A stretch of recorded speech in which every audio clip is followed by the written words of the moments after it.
Good evening, everyone, and it is good to be back. Chris, you held down the fort for a couple weeks. I appreciate it. Those shows were awesome.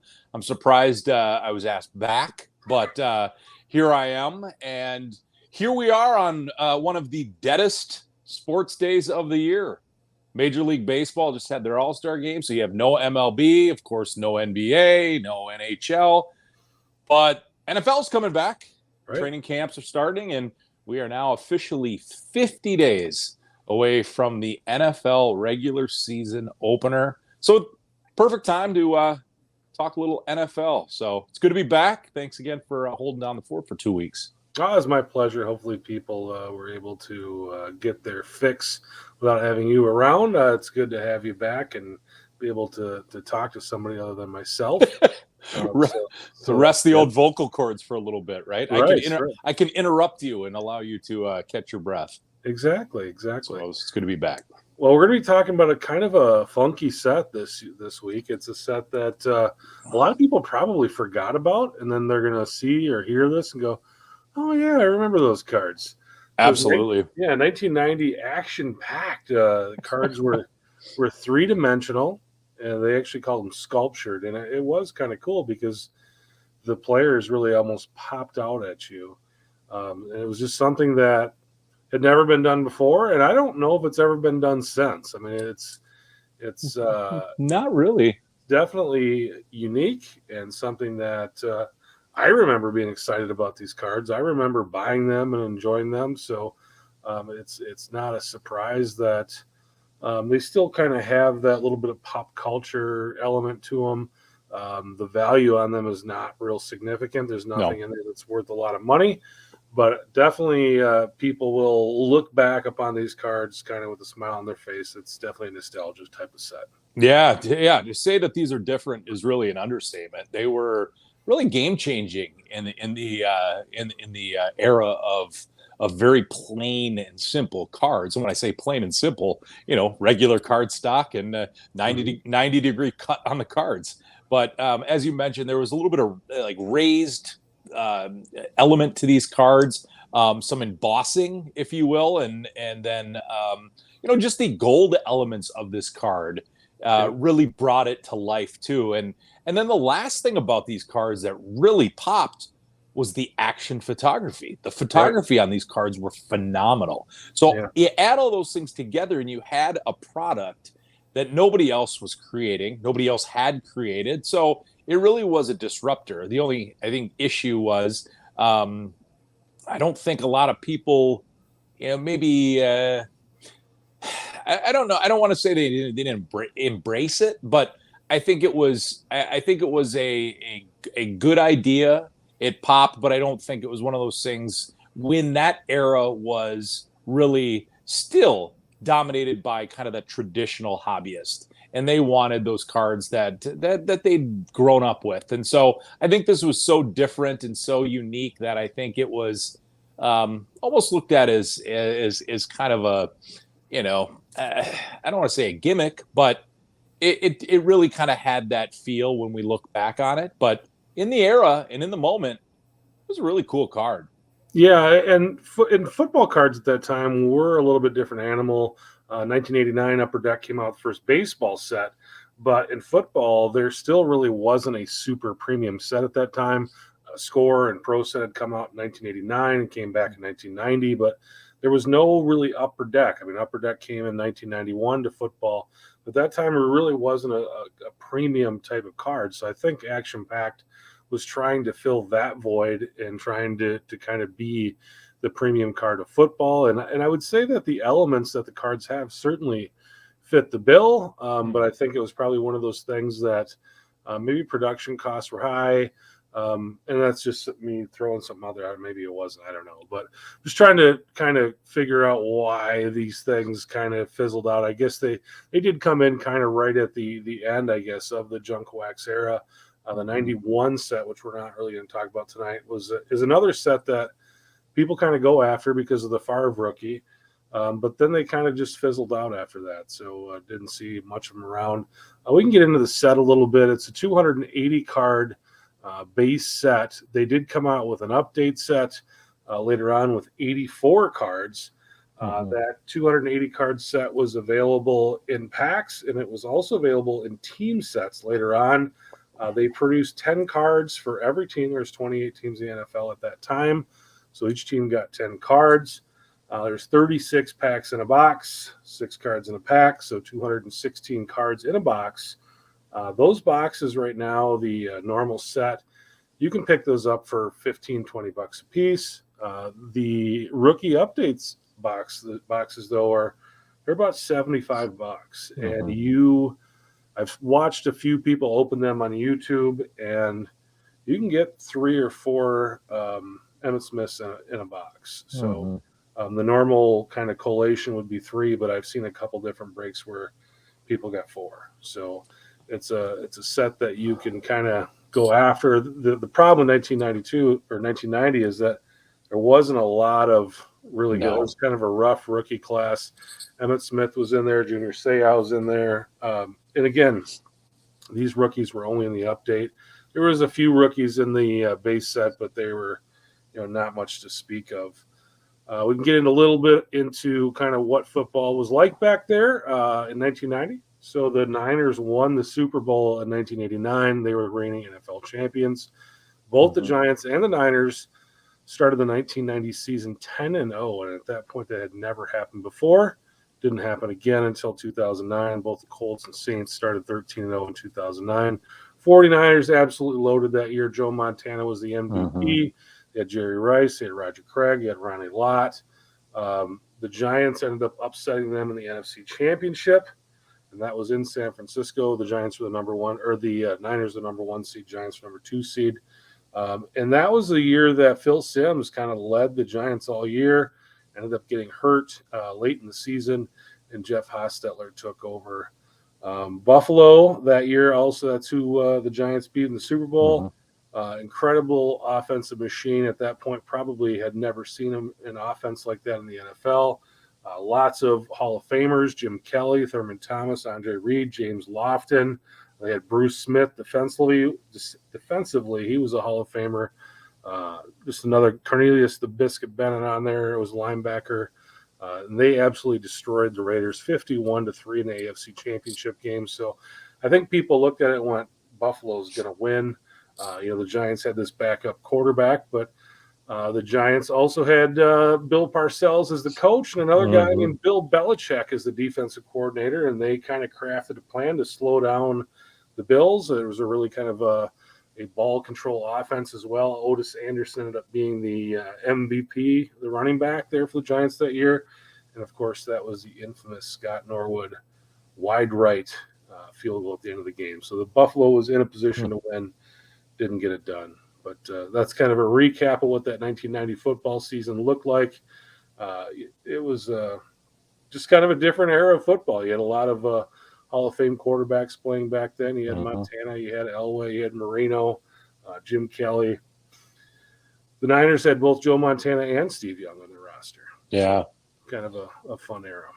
We should apologize to the Buffalo Bills fans if they're listening for putting them through that. But, you brought up a point earlier about the construction of these cards. And, that could have been its downfall. I know you kind of you were speculating, but, producing these cards took a little bit more.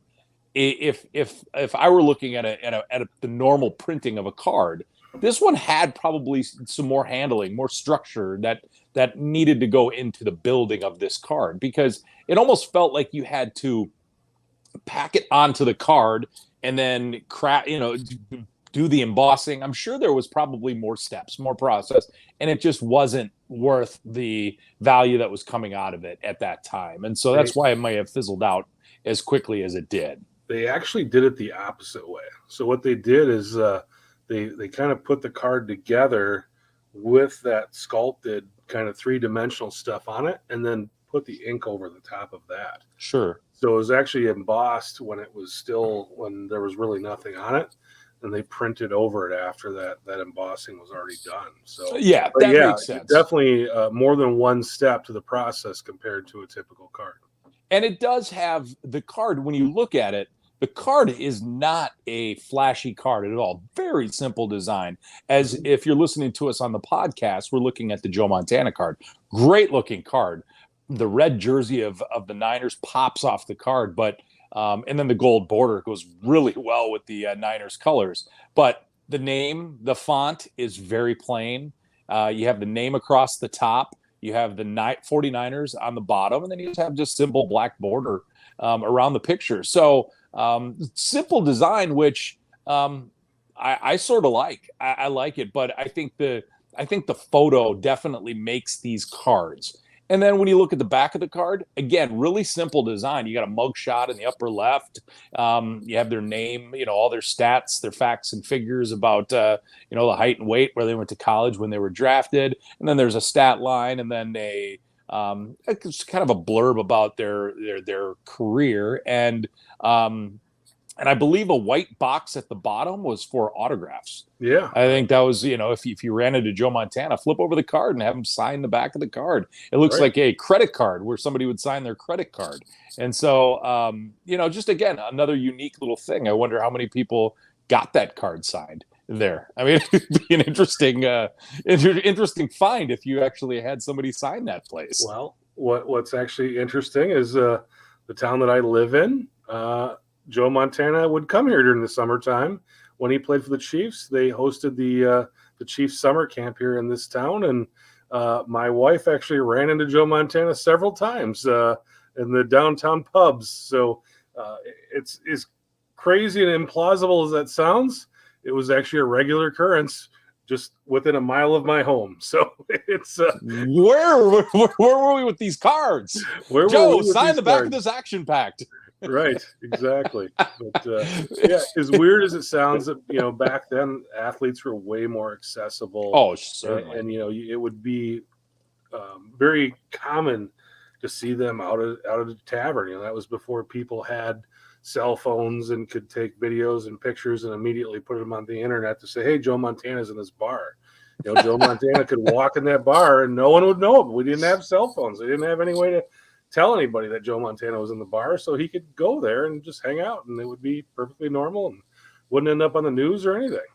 I think pro athletes probably like that a little bit more than the scrutiny they're under these days. Right. And we've also, coming from Western Wisconsin and living in that area, we've also heard some stories about Brett Favre. So, again, those are just rumors, but, before the era of cell phones and cell phone cameras. But, So if you see any photos of autographed cards on the back of Action Pack, I'm intrigued. I would love to see it. I actually have a sidebar story. This is going to be unrelated, but what's funny is a friend of mine who lived in this town back when the Chiefs were coming here, he actually had a relationship with Derek Thomas. He had a really nice camera, and back then these guys couldn't get pictures themselves, so he would take these pictures of training camp, run over to the 1 hour photo, have the pictures developed, and then go back to him, and Derek Thomas would sign one photo, and then he would give Derek Thomas his own photo. And he would do this every year. I mean, every day he'd take pictures of him. And actually, he had Derek Thomas's phone number. And I mean, Derek Thomas would call him, and he actually received a letter from one of Derek Thomas's family members probably about 5 years ago, asking for more photos, if he had any other photos, and that he knew that he had been providing Derek Thomas these photos. So pretty cool. Like, again, That's just one awesome. of those things that, like, just a regular guy, at that time you could approach these pro athletes with these kind of things and they would do it because that's, so just a completely different era than what we live in now. But I thought it was kind of a fun story, as long as we were talking about that stuff. Yeah, no, and I think those are the type of stories that, are unique to our show, and we love to tell them. And we had some other cards to look at here. The other guy that you mentioned, we mentioned the Niners, is Jerry Rice. It's an interesting card because he's wearing a black visor on or a shaded visor on his helmet. And I don't think he ever had that when he played. I don't remember that. So that might have been a practice or a pregame or something like that, where he was dealing with something, but maybe played with a game or something where he got poked in the eye. I don't know what the case may be, or it was a sunny day in San Francisco. But again, just another sweet looking card. Him about to catch the ball, great action shot. And but again, just the simple design where the photo is really king.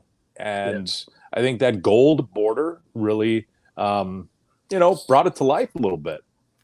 Yeah, I can imagine the photographer getting this shot, working at Action Packed and saying, this thing is going to look awesome on this, the way that they made those cards, and the ball would actually, because the ball has yet to reach his hand, and it would pop off of that card. I'm sure whoever took that photo was really excited to see this on a card. And I know Action Packed really worked hard to get some of the best talent, and they worked with the NFL and the individual teams to get closer access to some of the other card companies. And so it was a lot of behind the scenes PR and convincing of these NFL teams that, this is going to be a interesting new product. Let us get a little bit closer to the action. And apparently it worked, because they worked their magic and they got closer, and they hired the right people to be able to get that access. And it really paid off when it came to looking at these pictures. But another thing that was unique about this set was the packaging. And when you look at the packs and the boxes, they were equally as unique, because they were gold packaging. And so foil packs. And the interesting thing about this was they had a 1-900 number on the packs. And apparently, and now I don't remember this, so I had to learn about this when I was doing my research. You would call this number, and if for people who don't remember these, you paid by the minute to get the information that somebody was sharing with you. So you paid $1 for the first minute, then 50 cents for every minute after that. Now, what they were selling as far as information, I don't know. And that is what intrigues me the most about this. Is maybe, it's hey, it's 2020, it's 2020, buy more, because there's going to be a pandemic. And is it Miss Cleo, the future? What could they tell you about the hobby? I just found that so fascinating. Yeah, again, completely different era. Now if we want to learn something about the hobby, we can go to YouTube, we can go to podcasts, we can go to any blog or any website we want to. Right. But back then, none of those things existed. I mean, we had Beckett that came out once a month. And I don't know if at that time there was a football Beckett. I know there was a baseball Beckett, and there probably was a football by 1990. But that was basically the information. So, if people wanted to get some more, I'd be willing to bet it probably wasn't super valuable information. But if you wanted to get some more, that was probably what you needed to do. Probably the scariest part of that, though, I mean, there's a lot of different 1-900 numbers that were available back then. They took you to some pretty dark places, certainly darker than Hobby News. So I can only imagine someone spending a lot of time getting Hobby News trying to explain that one when the phone bill came the next week. So it's not the worst thing you could call. Let's just put it that way, right? Probably and then the other thing, innocent 1-900 number you would ever find. 100%. And the other thing about this is they also had a kind of a public service announcement of don't do drugs on the box. Yeah. So they encourage people to choose not to use drugs. So again, these companies that they're, whatever they believed in or whatever they were doing, that was an added message that made this unique too. Different era. Different era. And, that time, the kids that were buying cards at that time probably grew up during the 1980s, during the Just Say No era. So that would probably be something normal. What I kind of find actually interesting about this box, and it was something that had been done before, but certainly wasn't common, is, instead of pretty much every wax box at that point had 4 stacks of 9 in a rectangular configuration, but this is 3 stacks of 12. So it was more of almost like a brick shape. Than that more kind of rectangle. I guess they're both rectangles, but just a different size, just being 3 stacks of packs in it. So that was something that would have been uncommon at that time, would have sat on the shelf and looked a little bit different.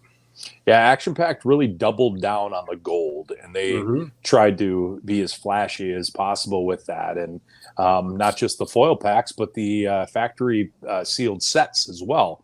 And for those of you listening to us on the podcast, we're showing a picture of that. And it's kind of the gold brick, if you will, of sets. And then it came in a box that went over that, and then you take off the top, and there it is, the set all in there compiled. And they're one of the cards that is visible right when you open the box is a Jim Plunkett. We're going to talk about that in a second. But again, Action Pack went all in on the gold. Right. Yeah, the cards were gold bordered. They actually had an opportunity. They actually had redemption cards back then. Where you could actually get a card that was that had real gold in it. Real, yes. I don't recall ever seeing one of those, but I know that was a potential redemption that was in it. Yeah, let's talk about that Jim Plunkett card, because this one is one of the more unique cards, not just of the set, but of the era. And I think this is this was a game changer. And I'll let you kind of explain this one, because I'm going to. Yeah, I think what's actually really cool, because I work with a lot of different manufacturers in my real job, and sometimes we get a hold and get our hands on technology, and we use it to kind of do things to push our product further. But we don't necessarily, a lot of times we miss kind of an opportunity to do something really cool. And I think I got to give these guys a hand, because who thought of this? I don't know. So it's a Jim Plunkett card. And again, these cards were three-dimensional. They had the ability to have textures on them. And what they did is, on the back of it, they printed in Braille, Raiders win Super Bowl 15, Jim Plunkett named MVP. And what's cool about that is Jim Plunkett's parents were blind. So they were able to get a card with their son, and they could probably feel his profile in the front and actually read this on the back. And again, kind of one of those things that someone in the office there had to have thought, hey, let's, we have an opportunity to do something here that no one else has ever been able to do. And because every sports card that's ever been made up to this point was basically printed on a flat card. So just the opportunity to do this, and just the awareness that this would be something cool that they could do that had never been done before, I think is just incredible. Yeah, I think this is one of those, real interesting cards of not just of this era, but all time. It's just it's different. It's just a unique card, and what a special tribute for Jim Plunkett and his family to be able to share that. And this was technically a short print. Didn't have a number. As you can see, it has a star. If you're listening to us on the podcast, it doesn't have a number. It has a star where the number normally is. So this was placed in the factory sets and in the wax packs, but again, shorter print.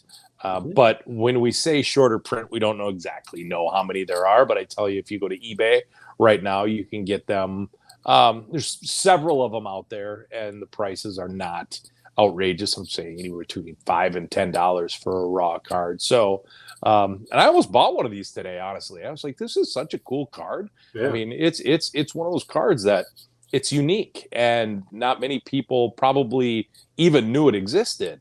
And I remember hearing about it, but I never saw it, and I never really paid much attention to it. But looking back at it now, this is a pretty cool card to have in your collection, just because of its unique appeal and the uniqueness of it, period. So, like you said, Chris, not a lot of rookies in this set, but there were some prominent players, a lot of Hall of Famers, including some guys in their second year. Barry Sanders, obviously, Dion Sanders, Troy Aikman. Those are some of the guys that were out of this set that are popular and have people that are some notable cards with not a lot of career behind them when these cards came out. But if you go back to that Dion Sanders card, that to me like is there a better guy to be in Boston gold? Right. Like that. It's just this card to me is like one of the best cards of Dion. You got the classic Atlanta Falcons uniform, white red with the red helmets. Then you got Dion in gold. It's just, I mean, this card just speaks to me. Like this is Dion freaking Sanders in his prime right here, and the gold just fits him perfectly. Yeah, holding the football way out like that too. I mean, it just, it's just a cool card. I mean, the funny thing is when we decided to do this set, I'm like, yeah, I remember those. Those are really cool. I feel like I should go buy some. And then you start looking at values and like, boy, there's just no, there's no value. There's no value at all. But they're just cool to look at, and it'll be, probably not something you want in your collection at this point, but they're just super fun cards. Yeah, not from an investing standpoint, but if you like it, if you like these cards or if you like these players, and I'm going to get into the pop reports here coming up, and you're going to find out that, these cards are pretty uncommon when it comes to the grading aspect. So, if you're looking to collect Troy Aikmans or, the other guys that are in this set, we have Dan Marino, these are the other notable cards that people have, looked at and looked at getting grading. I mean, Emmett and John Elway. Again, great action shot. You got Elway scrambling here, just a good-looking shot of him there. Another one, Lawrence Taylor. I mean, ripping through a Rams player. It's just it was a again, I keep going back, but it was such a different time that when the photos like this came out, it really, really caught your eye. For sure. Yeah, just again, something that we take for granted now with cards, but you look back at what football cards looked like back then. I mean, Pro Set changed things. Pro Set did get into more of the action photos, but up until that, Topps was really the only thing, and it was a lot. I mean, just very few action photos, a lot of headshots and guys standing on sidelines. Just back then, the camera equipment wasn't what we have now either. So you can't even really just say Topps was mailing it in.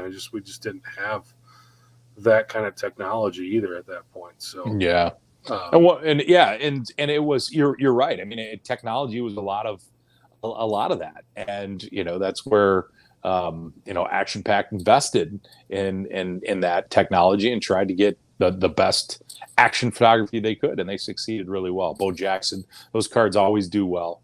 His cards do, and he is one of the more sought after NFL players. And but as we mentioned, so this was out of Series 1, and the Series 1 had the black box or the black the border around it. And so when they went to that rookie/update set, 84 cards, they went to the red lines around the border, and then they also have the little rookie symbol in the upper right, little red football helmet with a white R in it to designate the rookies. And like you said, Chris, this is the set that people are gravitating towards way more than Series 1, and the pop report definitely shows this. But I'll kind of let you talk through some of the players who are in this update set. Yeah, so the Emmett card is by far the most valuable card in here. Not that any of them are super valuable, but this card raw will sell for $5 to $10. There were some veteran cards in that update. I know like Randall Cunningham is in there, but again, if you're ever shopping for these and you see they all have a gold border, and then there's a kind of some trim inside there. On the regular set, that trim is black, and on the update set, it is red. So this is Emmitt Smith. He was a first-round pick for Dallas that year, and he actually held out and only ended up playing, I think, 15 of the 16 games that year. Had a long holdout, still ran for almost 1,000 yards, put up some good numbers, and of course, Dallas ended up winning a couple Super Bowls with that mega team that they had in the early 90s that kind of ended up blowing itself up by the end of the decade. But they just had so many great stars. Here's another guy, Shannon Sharp, Hall of Fame tight end, and this is a really interesting card, and I don't think I'd ever seen this before until we did this, and I kind of want one of these. Shannon Sharpe wearing number 1, so must have been a training camp photo. Yes, preseason photo. But again with the classic Denver Broncos uniform. But yeah, I same way. I was like, number 1, huh? I mean, we always see him flexing, and he's kind of a skinny guy too. He almost looks like a wide receiver, not like the big strapping tight end that he became. And we all know him as 84. But I'd never seen this card. Maybe I had, but I just didn't remember it at the time. But I know you're a Broncos guy, so maybe that's one you add to your collection. And a Shannon Sharpe guy, and here's a card that I've never seen before. Right. Getting a question here from the card hobbyist. He says, was this considered the first rookie designation symbol? I don't remember designator on any earlier set. I'm assuming he's talking about football. I know in '89, the score set said rookie on them, but those rookie cards in '89, I don't recall any of them with game photos. Most of those were all mug shots. Obviously, you had the top super rookie, but that was coming in, kind of the year after. Mm-hmm. In Pro Set, they did have a draft pick designation on those in '89, and of course in 1990 as well. So I don't know. I would say that it wasn't the first one, but probably the first one that kind of looked like that for sure. It's it definitely. When you see those cards, they definitely stand out from, even with the red borders, all the other update cards all had red borders too. So you would definitely know when you're opening the packs that it was a rookie. And there was 84 cards in the set, and the box had 36 packs, 6 cards, 216 cards in a box. So you would get probably 3 of each of these rookies, at least pretty close to that anyway, on average when you open the box. So if you want to go hunting for these, the box isn't inexpensive, but you definitely have the ability. Junior Seau in there as well, and Hall of Famer for the San Diego Chargers, who ended up ending his life very early. He had some issues with concussions, and actually kind of wanted to save his brain, so he donated his brain to science, and I don't really want to get into the details of how he did it, but he did it so that he could save his brain. But that's that. Mm-hmm. Junior Seau, Hall of Famer, and really one of the most beloved players, I think, in San Diego Chargers history. Mm-hmm. Cortez Kennedy, defensive lineman for the Seahawks, also a Hall of Famer. He was in there as well, and I think we got one more card. Yeah. Butler.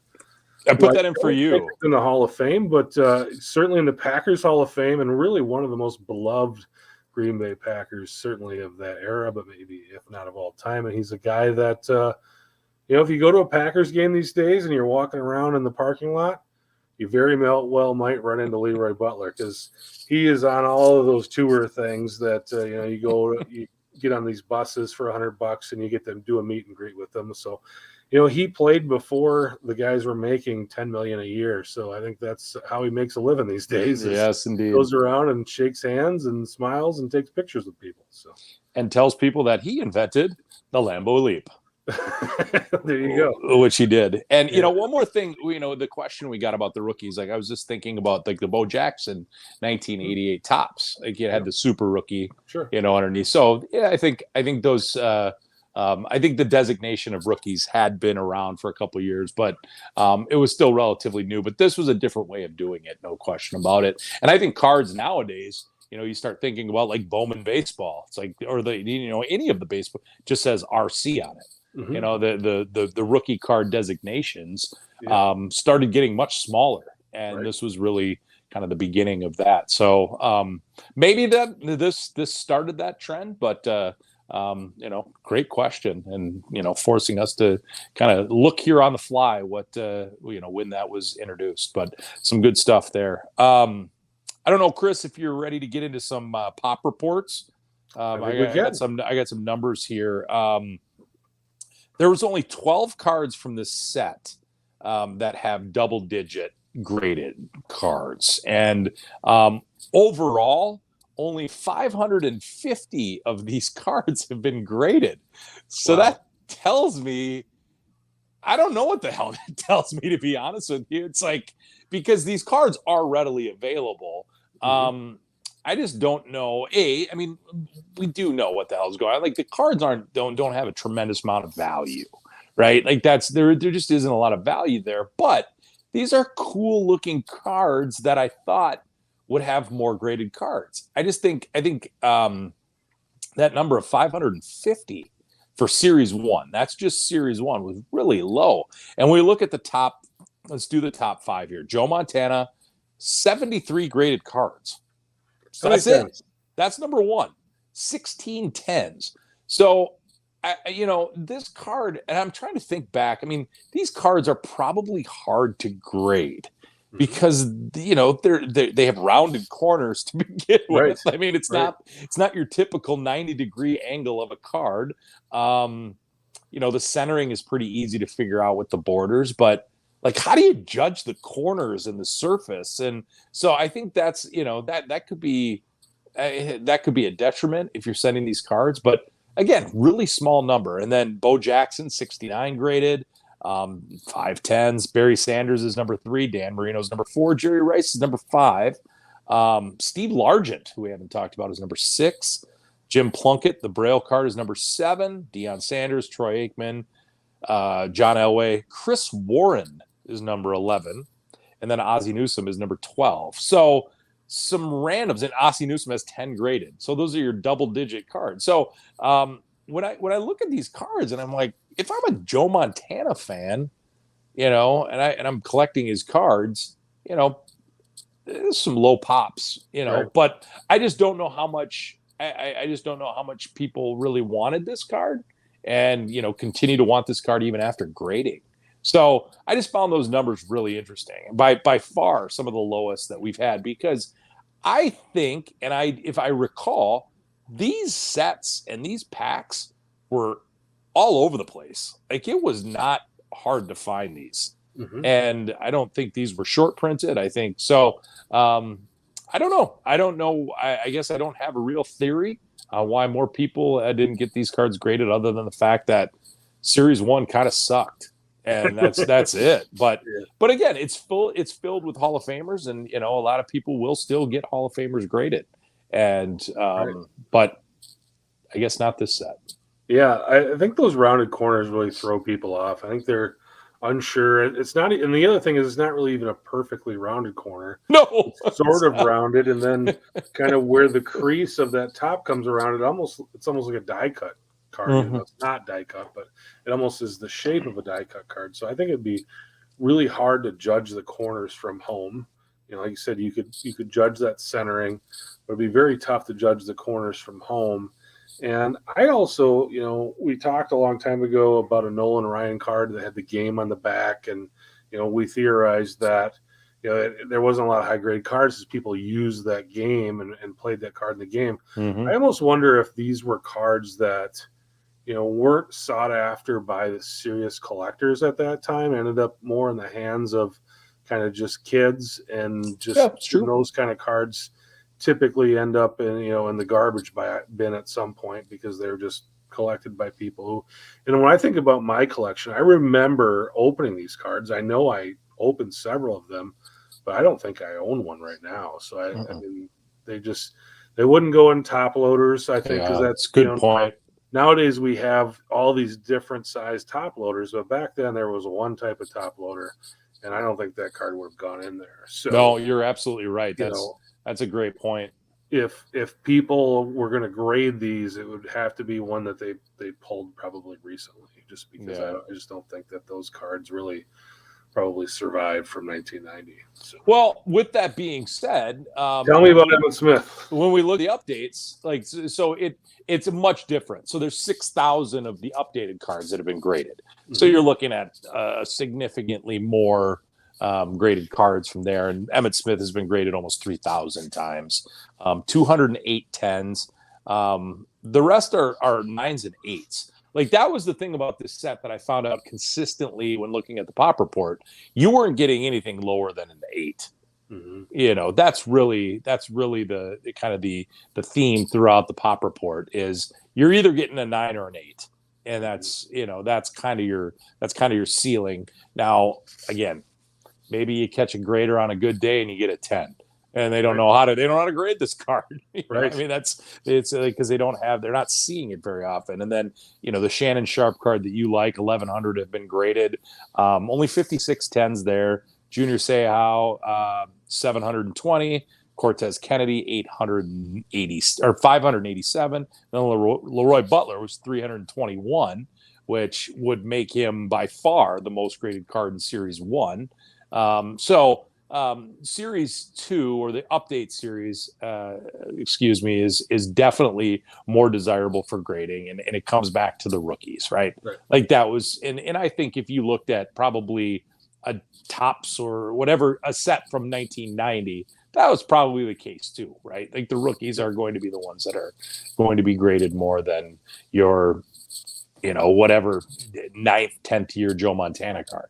So I think there's a little bit of all of the things that we talked about, but it's interesting the point you made about these had to be held in different cases. I remember putting them in like the ones that kind of closed. That was it. And you had the little thin ones, and you just that's where you stored them.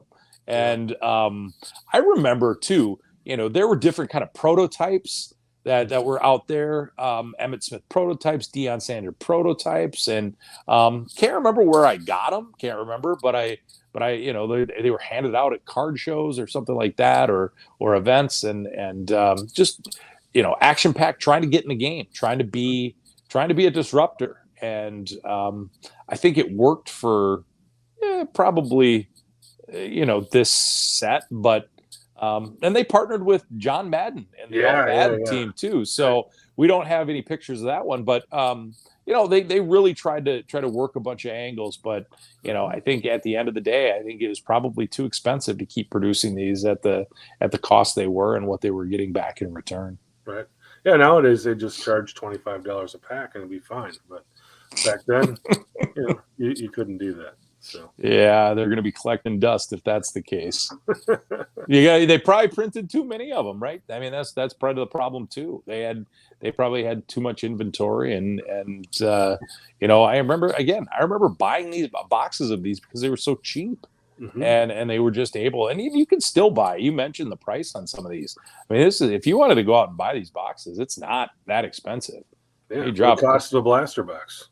Yeah, exactly. And I would probably enjoy opening these more than a blaster box these days. Yeah, it'd be a trip down memory lane and see the guys that were kind of our heroes growing up on the piece of cardboard that's a little bit different than what you'll find these days. And maybe this show will inspire. I mean, I feel like we got PSA to change their tune on Star the last time we did a show together, because the next day they literally changed their tune.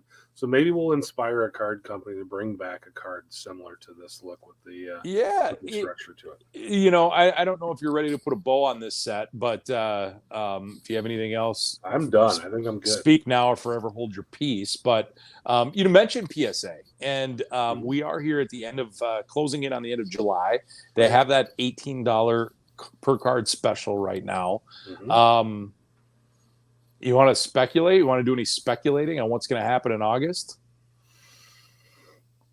I have no clue. I'm serious. I'm just like, you brought it up. Like, they're going to have to do something to keep the momentum going, in my opinion. And I think you and I have talked about it. My club membership, my Collectors Club membership, expires next month. Yeah. And so they're going to have to figure out something to entice me to stick around. And you and I have mentioned it. Quarterly specials, man. If those things start coming back, you've got my attention. And maybe it's more monthly specials. Yeah. I mean, they pulled this national special together relatively quick. So who says they can't do it monthly? Right. And that may be what they do rather than doing it quarterly, because that allows them to turn the spigot off if they need to. And that's the big danger, right? I mean, they could come out tomorrow and say, hey, we're going to do $12 grading. And if they get inundated again, I mean, they know they can grade 1 million cards a month, which they couldn't do 18 months ago. Right. So now they know they can do it. But that is certainly going to be, what's going to happen as far as them getting criticized. You see it on Facebook already. every time they advertise these things, there are people coming out of the woodwork saying they still haven't received their cards.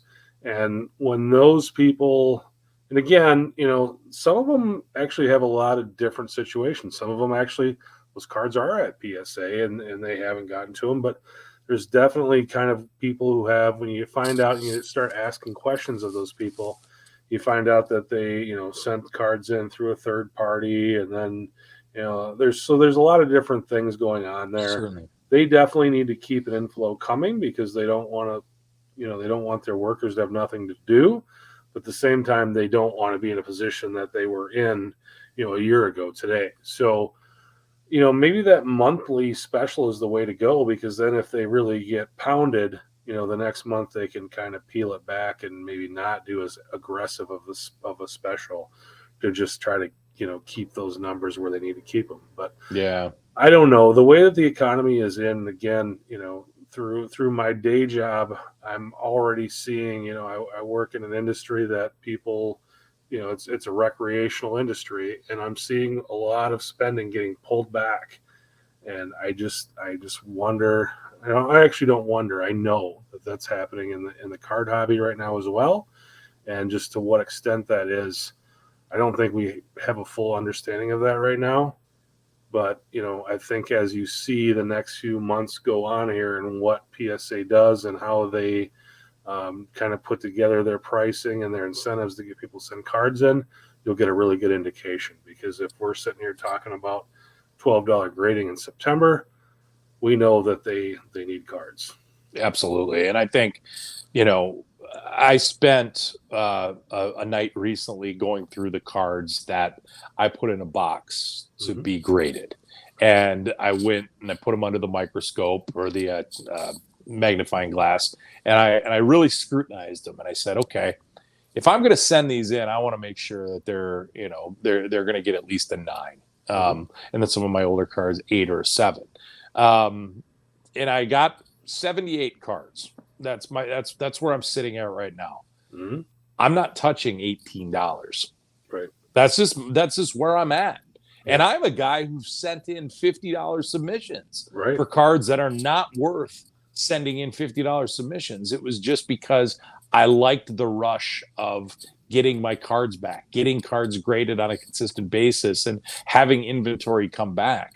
But even now, for me, $18, I'm just like, I don't see the return on that right now. And plus, I have a lot of inventory that I'm sitting on that I need to sell first. But that's where my head is at. And Chris, you know me as being a guy who's just like, screw it, I'm sending it. Right. And I don't care if I'm spending $50 to get a card potentially is worth $100.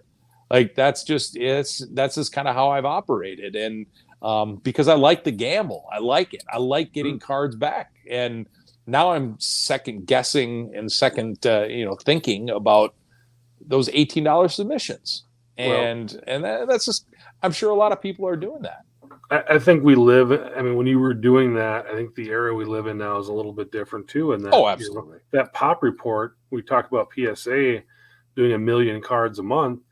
Well, that means the pop report goes up by 1 million cards a month. And that's what's been happening basically for the last 8 or 9 months. And the reality is the people that are in the market are spending less. And if you go online, it is a bloodbath for people trying to sell slabs right now. It literally is a bloodbath. And when you see those prices, what they are for slabs right now, it makes it really hard to want to send in cards at $18 a piece, because unless you're doing it literally just to get into that set registry and build your collection, it would be very difficult to justify sending cards in. Yeah, it's absolutely true, and that's where we're at, and that's just the reality. And I think, I still think there's going to be some sort of deal that really sparks it. But what you're talking about is we're talking about the junk slab era, and we've talked about this, you and I, offline, about the 1990 Fleer Michael Jordan card. And that's a great example. That card was one of the most graded cards over the last 2 years, because that 90s Fleer product was so readily available. And that card is now virtually worth nothing. Even the PSA 10 is dramatically decreased over the last 18 to 24 months. Right. In February of 2021, a PSA 10 in the Michael Jordan 1990 Fleer, card number 26, sold for over $900, and it was happening on a daily basis. The PSA 9 was selling anywhere from $250 to $350 all the time. I mean, many times per day. The PSA 9 card right now, which is less than 18 months later, is selling for about $25 plus shipping. And the PSA 10, I recently sold one for $229, I think. So about a quarter of the value. Yeah. So it is. But again, when you and I did a show on this almost 2 years ago, the Pop Report, I mean, there really wasn't. I remember talking about Magic Johnson. I think there was less than 100 Magic Johnson cards graded, and now it's in the thousands. Sure. The Jordan card is like 35,000 of them have been graded now. So the world has definitely changed significantly on those. There's so many more available, and just the amount of people ready to buy has diminished greatly as well. It has, and we're going to see that with more and more cards. And so as you and I evolve through this and our recommendations become, look for those cards that are vintage. They're not making a lot of those cards. Those cards aren't a lot of it. And vintage cards right now are very, very hot. And the other ones are the the variation cards, the numbered cards. Those cards are going to be in demand, if you're looking for the new era cards. And, just really focus. You and I have talked about it a lot. Focus on that Pop Report before you start looking. Look at the Pop Report. See what people don't have. See where the numbers aren't. And, if you find those cards, those cards, you're going to show up places and people are going to pay attention because they don't see them very often. Yeah. And so, I think people who are interested in modern cards are really now at the point where if it's not, I mean, at the very least, it better be a variation. It better have a color to it. But really, most people now want it actually numbered. And then I think, the vintage stuff is back. There definitely is, if you're going to be holding slabs right now, if you're holding vintage slabs, you're holding gold. But honestly, vintage raw is just really going well because I think what has happened is, these collectors, people who are just serious collectors and not interested in selling cards, have been pushed out of the market for the last 2 years. Correct. Now it's starting to cool down, and now they're like, all right, now I'm going to go start buying some cards again. And that's the stuff that they're interested in. And I've been putting videos up on the channel about a vintage buy that I've made recently. Tons of football, tons of baseball, a little bit of basketball in there. And I've been putting some of that stuff up. And again, if you go back and look at the videos, not a whole ton of real super high value cards in there, but those cards have been selling very steadily because people are just interested in that stuff right now, interested in adding to their collection. And these are people that probably wanted to over the last 2 years but couldn't, and now they can. Definitely a recommended watch for those of you who are listening on our podcast. Go to our YouTube channel, and Chris really goes through the vintage collection that he purchased really well, give you an idea of what he got. And I really enjoyed it, and so I think you will as well. Chris, I think we're ready to put a fairly well on this one, unless you have something more you want to add. Yeah, there's one more chapter from that vintage collection coming out, and those are actually some of the better cards. So I've been doing kind of the stuff that was just in kind of the bulk boxes, and now there was actually one box that had some of the better cards in it. And again, a lot of these cards aren't super valuable, but they're, Johnny Bench 1978 Topps kind of cards where you've got these legendary Hall of Famers that didn't have cards deep into the 80s. If you wanted the Johnny Bench card, you weren't going to find it in the 1987 Topps. Right. So to find for that kind of stuff, I just think it's cool, even though you can find that card for $3 or $4 in a pretty high grade, but just cool stuff. So that last chapter will be coming out in the next day or two. Looking forward to that. Hey, everyone, thanks for listening to us. If you are watching on YouTube, we'd love to hear some feedback on two things. A, are there any sets you want to see, hear, or see about that we can dissect for you? The second is, what do you think about $18 grading? Are you doing it? Are you holding out? We'd love to hear from you. And if you're listening to us on the podcast, give us a positive review if you like us. And like I said, go to our YouTube page to see some exclusive content over there, including Chris going through his massive collection of vintage cards. So, and if you don't like us, please don't leave a review. Yes, that's right. I'm talking to you, Mom. Right. Thanks for watching. It's good to be back. Thanks again, Chris, for holding down the fort. And we will see you again soon, hopefully with some new content coming out this week. Yeah, very good. Thanks, everybody. Talk to you next time.